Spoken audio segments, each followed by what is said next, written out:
Baik, bismillahirrahmanirrahim. Assalamualaikum warahmatullahi wabarakatuh. Perkenalkan, nama saya Andi Sri Bulan dari Prodi 19 PAI 2. Saya selaku pemateri pertama dari kelompok 8. Adapun judul materi kelompok kami yaitu organisasi-organisasi pembaharuan Islam di Indonesia yang akan membahas mengenai Muhammadiyah, pembaharuan Islam pada organisasi Muhammadiyah. Di sini saya akan memaparkan materi kami mengenai apa sih sebenarnya Muhammadiyah dan apa yang melatar belakangi berdirinya organisasi ini.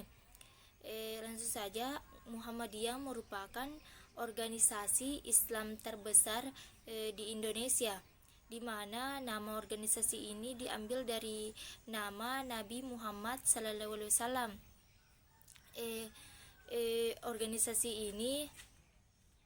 Organisasi ini didirikan pada 8 Zulhijjah 1330 Hijriah atau 18 November 1912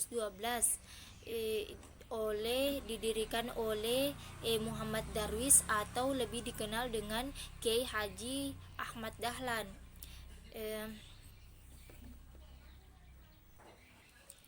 Nama Muhammadiyah ini diambil dari nama Nabi Muhammad SAW, sehingga nama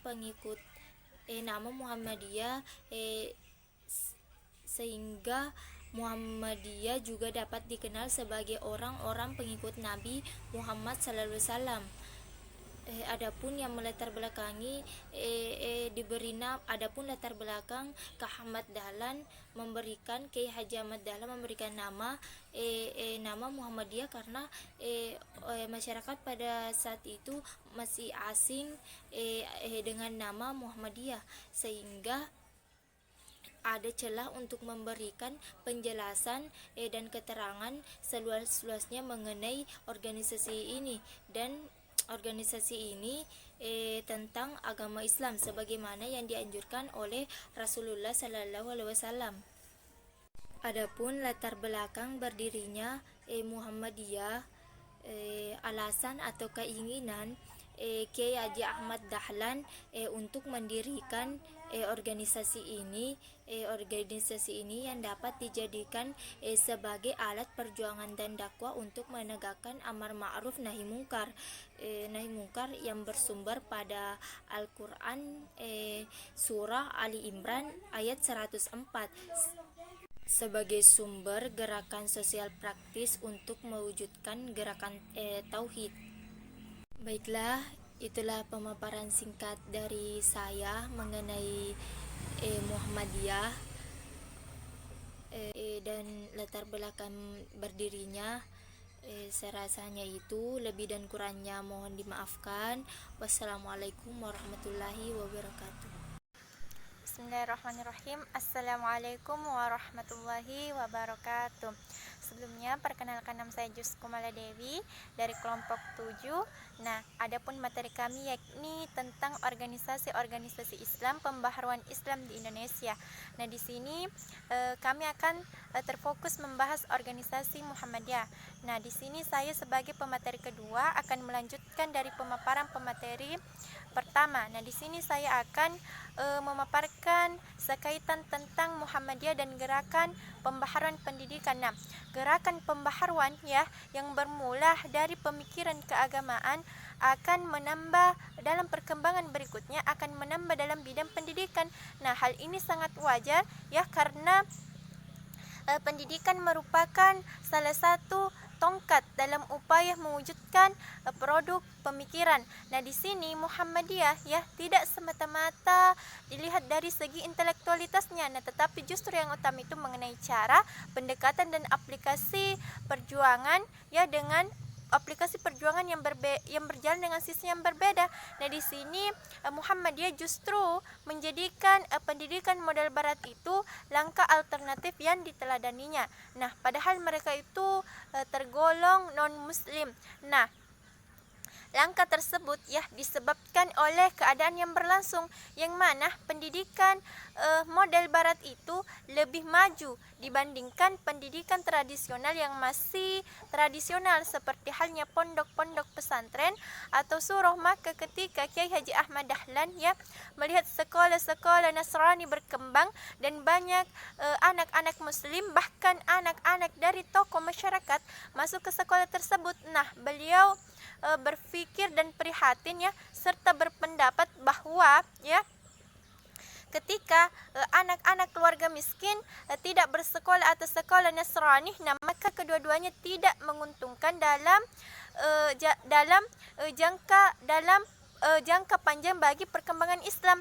Nah di sini Muhammadiyah ya yakin hanya melalui pendidikan yang mengajarkan berbagai ilmu pengetahuan, bangsa Indonesia menjadi cerdas dan berilmu.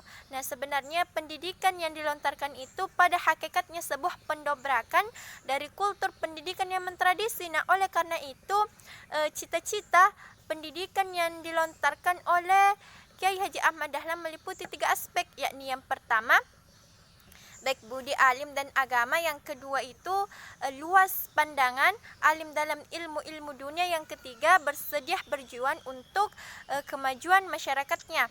Nah demikian ya, dan demikian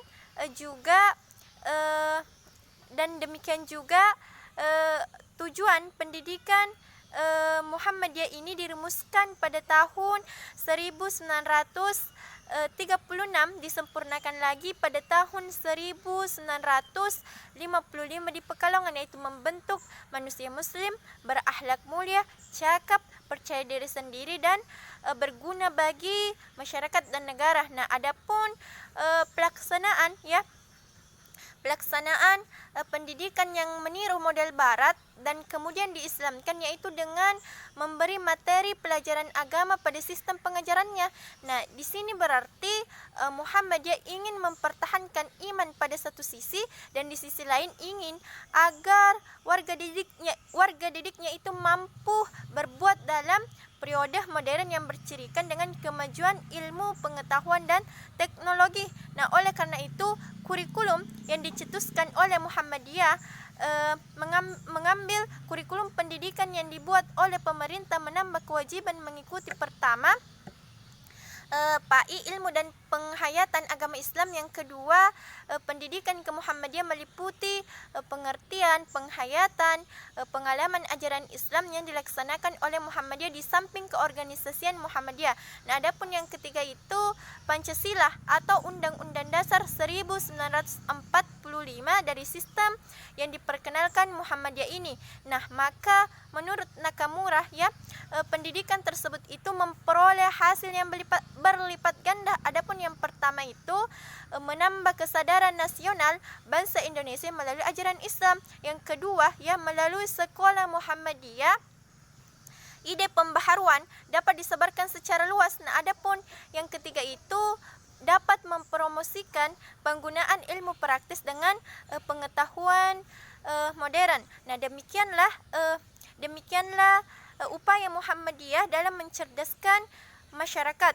Nah Muhammadiyah juga sudah memiliki ribuan sekolah ya yang telah tercakup mulai tingkat taman kanak-kanak sampai perguruan tinggi. Nah di sini Muhammadiyah juga sudah mendirikan berbagai sarana seperti rumah sakit, panti asuhan yatim piatu, dan sebagainya.